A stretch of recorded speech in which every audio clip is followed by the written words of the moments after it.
Hello दोस्तों, हम अपने लेक्चर 1 के पार्ट 1 एंड पार्ट 2 में टेंसेस की सीरीज कंप्लीट कर चुके हैं। टेंसेस के प्रेजेंट, पास्ट एंड फ्यूचर वो हम कंप्लीट कर चुके हैं अच्छे से। अब हम क्या करेंगे, हम एसएससी के जो प्रीवियस ईयर्स में जो भी क्वेश्चन पुट अप किए गए हैं टेंस के बेस पे, उनको सॉर्ट आउट करेंगे। ठीक है, तो हमें एक बेटर आइडिया मिल पाएगा कि क्वेश्चन को कैसे सॉल्व करना है। ठीक है स्टूडेंट्स, तो मैंने कुछ क्वेश्चन लिखे हैं, पहले उनको सोल्व करेंगे, फिर एक पीडीएफ है उसको सोल्व करेंगे।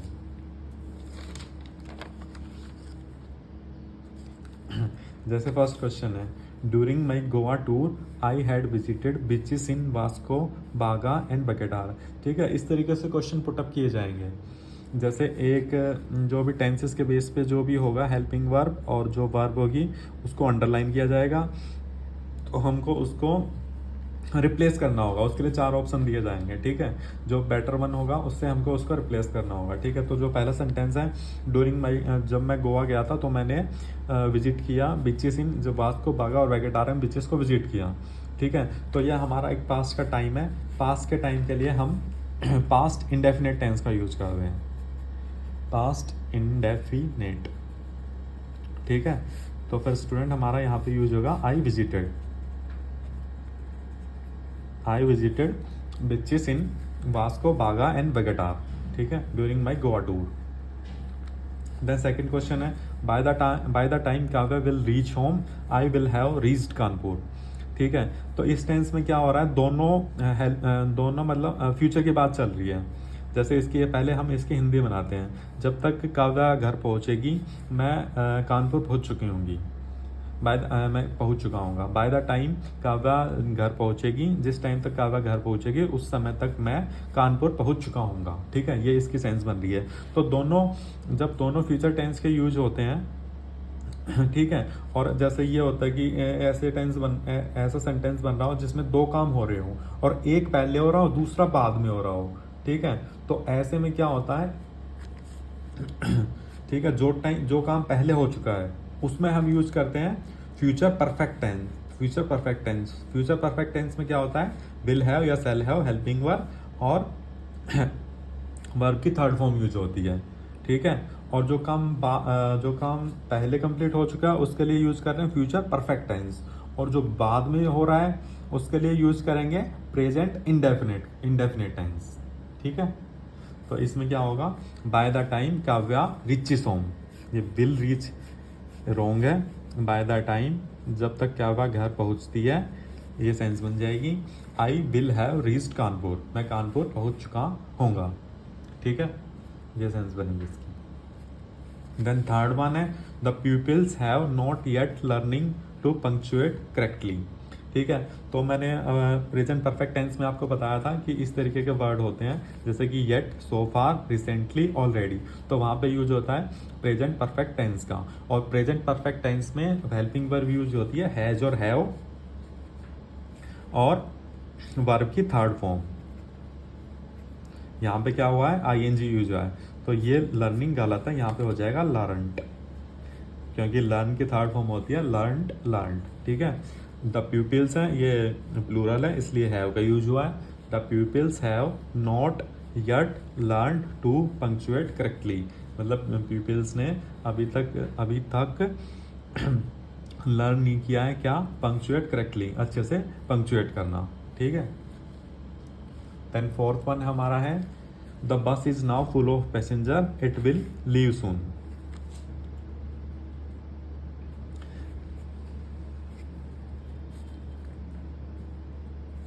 ये हमारा क्या है, the bus is now full of passengers it will leave सून।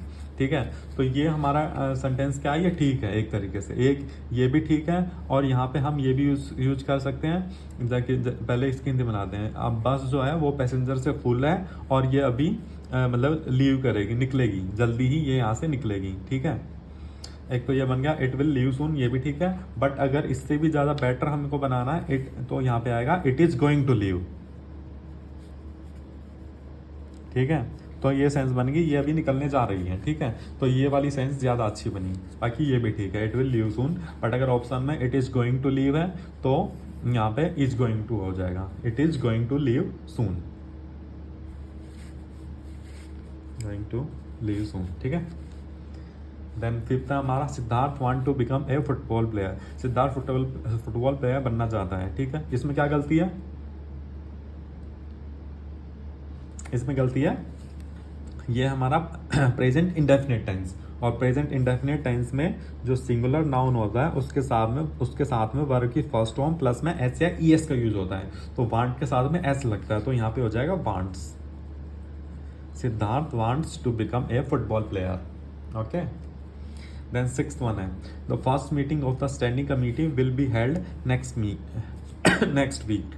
तो यहाँ पे जो फर्स्ट मीटिंग है ऑफ द जो स्टैंडिंग कमेटी की पहली मीटिंग है वो अगले हफ्ते होगी, ठीक है। तो ये हमारा कौन सा टेंस है, ये हमारा टेंस तो है फ्यूचर इंडेफिनिट, बट ये पैसिव वॉइस है, ठीक है। पैसिव वॉइस हम बाद में पढ़ेंगे, बट इसके लिए हम वैसे बता देता हूँ कि जैसे पैसिव वॉइस में क्या होता है, जो हमारा जैसे प्रेजेंट इंडेफिनिट में हमारी हेल्पिंग वर्ब यूज होती है विल, बट जो पैसिव वॉइस हो जाएगा उसमें क्या होगा, विल बी प्लस में थर्ड फॉर्म यूज हो जाएगी, तो होल्ड की जगह हेल्ड आ जाएगा, will be held next week, ठीक है। ये पैसिव वॉइस जब हम कर लेंगे तब हमको इसके अच्छे से नॉलेज हो जाएगी, उसके बाद ये इजी हो जाएंगे क्वेश्चन, ठीक है। I have reached the hotel bye the time you call मी। ये हमारा इसी की तरह हो गया जैसे हमने ये सेकंड सेंटेंस किया था, bye the time Kavya reaches home I will have reached Kanpur. ये भी ऐसे ही है, I have reached the hotel bye the time you call मी। जिस टाइम तक तुम मुझे कॉल करते हो उस टाइम तक मैं होटल पहुंच चुका हूँगा, ठीक है। तो यहाँ पे हो जाएगा आई सेल हैव, आई के साथ सेल लगेगा, मैं होटल पहुंच चुका हूँगा जिस टाइम तक तुम मुझे कॉल करते हो। Bye the time you call me I shall have reached the hotel, मैं होटल पहुंच चुका हूँगा जिस टाइम तक तुम मुझे कॉल करते हो, ओके। देन एट्थ क्वेश्चन है, एट्थ क्वेश्चन क्या कहता है, since 10 o'clock in the morning he worked on this design. तो ये हमारा कौन सा बन गया, प्रेजेंट परफेक्ट कंटिन्यूअस। वो 10 बजे इन द मॉर्निंग, मतलब सुबह 10 बजे से वो इस डिजाइन पर काम कर रहा है,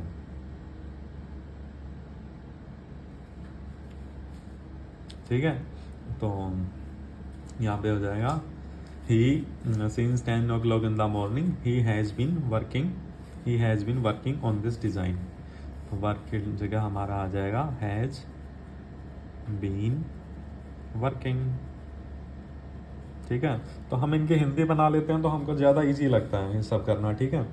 तो कोशिश क्या करो कि सेंटेंस की हिंदी बना के उसको अच्छे से समझा करो, पहले सेंस क्या बन रही है, उसके बाद सेंस के अकॉर्डिंग सोचा करो कि कौन सा टेंस यूज हो सकता है, ओके। इसके लिए आप न्यूज़पेपर वगैरह रीडिंग करोगे तो आपको बहुत ज़्यादा इससे बेनिफिट मिलेगा, न्यूज़पेपर रीडिंग से आपको सेंस बनानी आ जाएंगी। और जैसे ही कुछ गलत आपको दिखेगा तो तुरंत आप एकदम से आपकी नज़र जाएगी, उसे नोटिस करोगे आप कि हाँ यहाँ कुछ कमी लग रही है, ठीक है। तो इससे आपको सेंटेंस जो इंप्रूवमेंट वाले क्वेश्चन आते हैं वो इजीली आप सॉल्व कर सकोगे अगर आप न्यूज़पेपर की रीडिंग कर रहे हो, ठीक है। तो कोई भी न्यूज़पेपर अपना लगवा लो और उसका एडिटोरियल पेज आप पढ़ा करो। Since 10 o'clock in the morning he has been working on this design. Next हमारा 9th question, the house has been auction before we reached there, ठीक है। अब एक तो वो हो गए फ्यूचर वाले टेंसेस, ठीक है, जो मैंने आपको बताया था, जिसमें 2 सेंटेंस होते हैं, एक और 2 वर्ब होती हैं। जो पहले काम हो जाता है उसके लिए हम यूज़ करते हैं फ्यूचर परफेक्ट टेंस, और जो बाद में होता है उसके लिए यूज़ करते हैं प्रेजेंट इंडेफिनिट टेंस।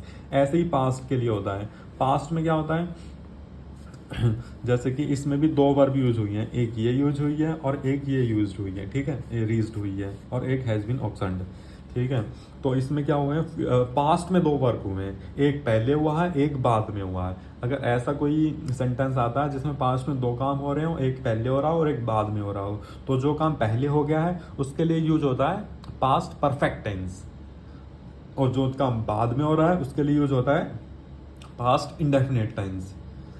तो इसकी सेंस क्या बनेगी, जो हाउस है वो ऑक्शन हो चुका है, नीलाम हो चुका है बिफोर वी रीच देयर, जब हम वहां पहुंचे उससे पहले हाउस नीलाम हो चुका था, ठीक है। तो पहले कौन सा काम हुआ था, हाउस नीलाम हो चुका था। तो यहाँ पे आएगा past perfect, the house had been. Helping verb कौन सी यूज होती है? हैड बीन, पास्ट परफेक्ट में हैड बीन। और ऑक्सन है इसका, इसकी थर्ड फॉर्म यूज होगी वर्ब की, ऑक्सन्ड हो जाएगा। The house had been auctioned before we reached there, ये ठीक है, ऐसे बनेगा। देन हमारा 10th है, अबू सैड दैट ही सा द पिक्चर, इस ऐसे इसमें हो गए। इसमें ये वर्ब की सेकंड फॉर्म हो गई, ये यहाँ पे आएगी वर्ब की थर्ड फॉर्म, और हैड या हैव, क्योंकि ये भी वही बन गया, दो वर्ब आ गई। और ये जो काम पहले होगा उसके लिए यूज होगा पास्ट परफेक्ट टेंस, और जो बाद में होगा उसके लिए पास्ट इंडेफिनिट। मतलब अबू ने कहा कि वो पिक्चर देख चुका था, Abu said that he had seen, सा की जगह हो जाएगा had seen. Abu said that he had seen the picture. Okay, last one हमारा है इसका, which movie have you watched on television when I called you. मतलब जब मैंने तुमको कॉल किया तो तुम टेलीविजन में कौन सी मूवी देख रहे थे, ठीक है। ये क्या, पास्ट में कोई एक्टिविटी चल रही है, उसके लिए हम कौन सा टेंस यूज करते हैं? पास्ट कॉन्टिन्यूस टेंस, पास्ट में एक्टिविटी चल रही है, ठीक है। किसी ड्यूरेशन ऑफ टाइम के लिए है, जैसे पीरियड दिया हुआ है तो हम यूज करते हैं पास्ट परफेक्ट कॉन्टिन्यूस, बट जैसे ये ड्यूरेशन नहीं दिया हुआ है तो होगा हमारा past continuous tense. Which movie were you watching. Were पहले क्यों आया? क्योंकि अगर सेंटेंस हमारा WH फैमिली से यूज हुआ, WH फैमिली से हमारा सेंटेंस यूज होता है तो हेल्पिंग वर्ब पहले आ जाती है सब्जेक्ट से। विच मूवी, ये इसको कट के हो जाएगा वर you watching on television when I called you, ठीक है, ये सेंटेंस बनेगा।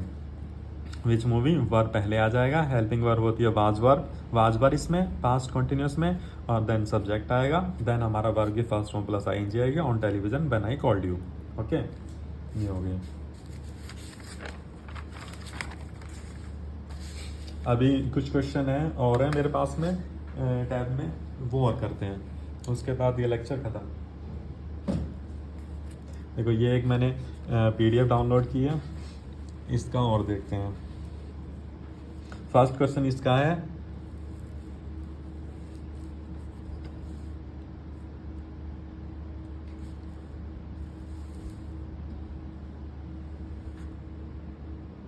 The brown shirts wants washing, ठीक है। तो ये सेंटेंस क्या है? इनकरेक्ट है। वांट्स जो यूज होता है वो मेनली उनके साथ में यूज होता है जो कि लिविंग सब्जेक्ट है, बट जो ब्राउन शर्ट है नॉन लिविंग है, तो brown shirt requires a wash, ठीक है। तो सी ऑप्शन इसका करेक्ट हो जाएगा, the brown shirt requires a wash. Then question number जो सेकंड हमारा है वो है, he denied that he had not forged my signature, उसने मना कर दिया कि उसने मेरे सिग्नेचर फॉर्ज किया, मतलब कि नकली साइन किए हैं, ठीक है। तो जो हमारी फर्स्ट वर्ब है वो डिनाइड है। डिनाइड खुद क्या है? एक नेगेटिव सेंटेंस है। एक जब हम जैसे पहले ही नेगेटिव वर्ब यूज कर लेते हैं तो उसके बाद हम नॉट नहीं यूज करते हैं, ठीक है, क्योंकि नॉट वो इनडायरेक्टली हमारे सेंटेंस में हो जाता है। He denied that he had forged my signature, not की जगह अगर ये होता ही denied that he had forged my signature, तो ये ठीक था, ठीक है। तो इसमें गलती है, हैड नॉट फॉर्ज्ड, इसमें गलती है, बी में गलती है। मतलब इसमें बी ये लगाएंगे तो ये ठीक हो जाएगा। ही denied that he had forged my signature, note नहीं आएगा, ठीक है, जैसे मैंने बताया था नोट में गलती है, नोट नहीं आना चाहिए, तो बी इसका करेक्ट आंसर है। अब ये थर्ड सेंटेंस है हमारा, ये भी काफ़ी यूज होते हैं और काफ़ी पेपर में भी आते हैं इस तरीके के सेंटेंस। ये क्या होते हैं? एक प्रेडिक्शन वाले होते हैं, अगर मैंने ये किया होता तो ये हो जाता, इस तरीके के वाले होते हैं जो हमारी बस पूरी नहीं हो पाई हैं। जैसे कि if I had played well I would have won the match, ये ठीक है, पर इसमें जैसे यूज कैसे होते हैं, जैसे कि इसका पहले यूज होता है हमारा पास्ट परफेक्ट टेंस, मतलब अगर मैंने अच्छा खेला होता, if I had played well, then तो सेकंड जो सेंटेंस हमारा ऐसे बनेगा, I would have won the match. अगर मैंने ये किया होता तो ये हो जाता। जैसे कि मैं ये कहूँ कि अगर मैं अच्छे से पढ़ा होता तो मैं IAS बन जाता। If I had studied well then I would have become IAS officer, ठीक है, इस तरीके से होते हैं। If I had studied well then I would have cracked SSC exam in the first attempt. समझ में आया? ये जैसे कि प्रेडिक्शन वाले सेंटेंस होते हैं, उनमें क्या होता है, जो फर्स्ट सेंटेंस है वो आता है पास्ट परफेक्ट में, देन सेकंड जो आता है वो आता है वुड हैव प्लस में थर्ड फॉर्म। ठीक है, ये इनका फॉर्मेट होता है। अगर ये फॉर्मेट चेंज है तो ये क्वेश्चन, तो वो हमारा गलत हो जाएगा क्वेश्चन, मतलब जो उसमें गलती होंगी। अब जैसे ये बिल्कुल ठीक लिखा हुआ तो इसमें नो एरर है। देन फोर्थ क्वेश्चन है, एक ये बहुत है, a careless system generates nothing but a mica mop. जो केयरलेस सिस्टम है, केयरलेस होता है मतलब क्रूअल, जो मतलब अच्छा ना लगे, वो जनरेट्स करता है nothing but a mica mop. ठीक है, अब जैसे जनरेट्स, इसका आंसर है सी, प्रोड्यूसेस। ये careless system produces nothing but a mica mop. ठीक है, तो यहाँ पे ये जैसे जनरेट्स और प्रोड्यूस में क्या डिफरेंस होता है, जो जनरेट्स जो प्रोड्यूस जो थिंग होती है वो होती है अनकाउंटेबल।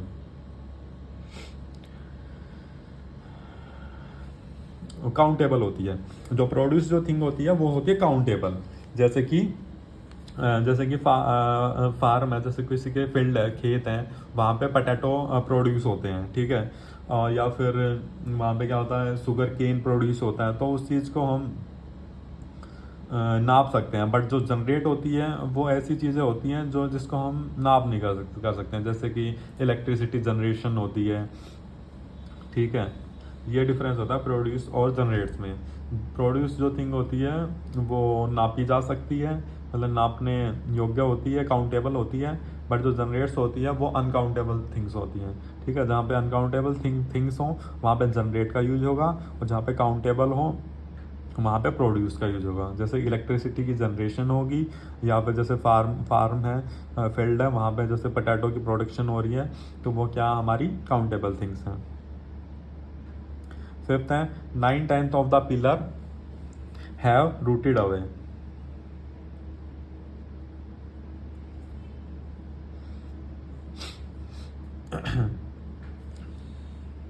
देखो इस सेंटेंस में क्या है, दो गलतियां हैं। एक तो ये पैसिव वॉइस में है, और सेकंड ये है कि हमको इसमें पहले ये देखना है, ये हम टेंस के बेस पे कर रहे हैं, तो हम टेंस के बेस पे इसको सॉल्यूशन कर रहे हैं। 9/10 ऑफ द पिलर मतलब एक पिलर का 9/10 पार्ट है वो रूटेड अवे हो गया, मतलब कि जंग लग गया है। तो 9/10 ऑफ द पिलर क्या है, एक सिंगुलर ऑब्जेक्ट है, मतलब किसी का भी हम पार्ट लेंगे, किसी का 3/4 लेंगे, किसी का 2/3 लेंगे। Okay, and then 9/10 of the pillar have rooted away. Fifth question है 9/10 of the pillar have rooted away. तो 9/10 हम किसी भी पिलर का या फिर किसी भी चीज़ का हम पार्ट लेते हैं ना, तो वो हमारा सिंगुलर सब्जेक्ट होता है, और सिंगुलर सब्जेक्ट के साथ में सिंगुलर वर्ब यूज होती है, हैज का यूज होगा। 9/10 of the pillar has rooted away. Then sixth question है, we have discussing all the non mechanism of physical growth. ठीक है, तो इसमें यहाँ पे क्या सेंटेंस बन रही है कि हम इस दो तरीके से हम कर सकते हैं इसको, कि या तो ये कहें कि मतलब पहले तो ये कि हैव यूज हुआ है तो डिस्कसिंग है, डिस्कस्ड यूज होगा, क्योंकि हैव के साथ में वर्ब की थर्ड फॉर्म यूज होती है। अगर हम ऐसा करते हैं, we have discussed all the non mechanism, हम सभी भी नॉन मैकेनिज्म को डिस्कस कर चुके हैं। ठीक है, या तो इसका ऐसे यूज होगा, वी हैव, तो इसमें तो एरर फाइंड आउट करना, तो ये पार्ट में एरर है। ठीक है, या तो इस सेंस में इस सेंस में इसको यूज करेंगे कि we have discussed all the non mechanism of physical growth. ठीक है, कि हम जो नॉन मैकेनिज्म है फिजिकल ग्रोथ के वो सब डिस्कस कर चुके हैं, या फिर अभी डिस्कस कर रहे हैं, ऐसे भी बन सकता है। तो डिस्कस कर रहे हैं तो ये आ जाएगा कि we are discussing all the non mechanism of physical growth.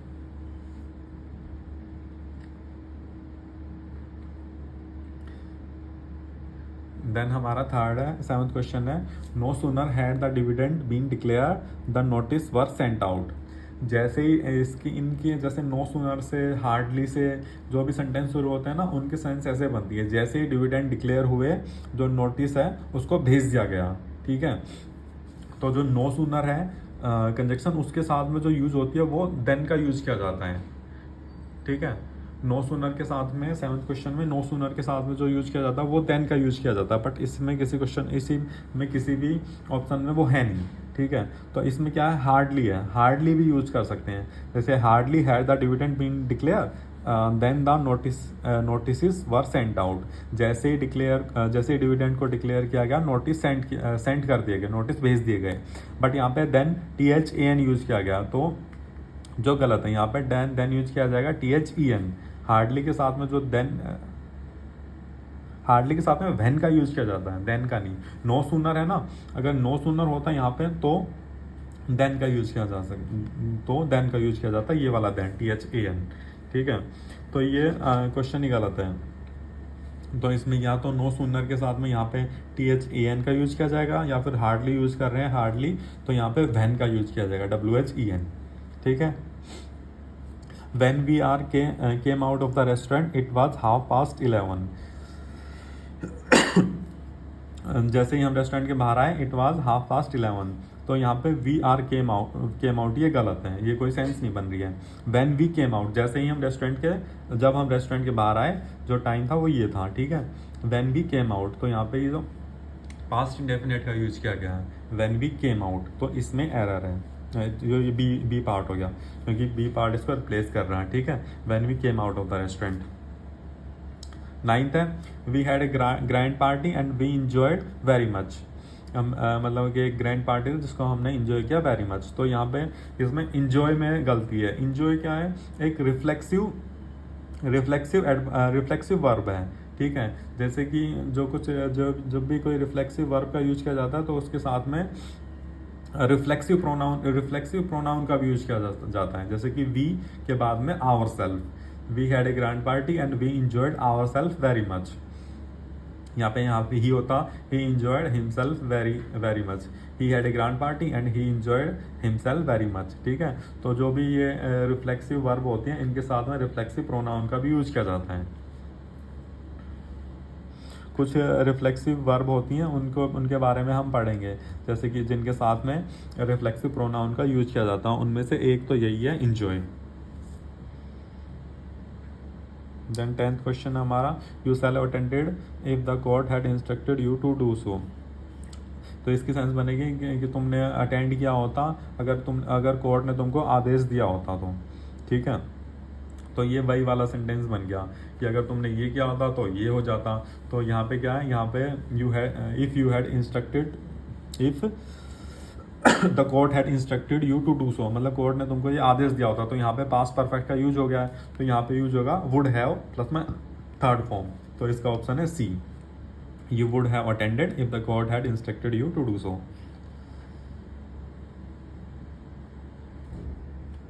Okay, ये हमारी सीरीज के क्वेश्चन थे। तो अब हमने एसएससी के जो टेंस के बेस पे सीरीज थी वो लगभग कंप्लीट कर ली है, क्योंकि हमने क्वेश्चन भी कर लिए हैं उसके बेस पे, और हमने टेंसेस का डिस्कशन भी कर लिया अच्छे से। और आई होप तुम सब ने मेरे दोस्तों ने, मेरे स्टूडेंट्स ने, सब ने इंजॉय किया इस मेरी सीरीज को। Thank you very much.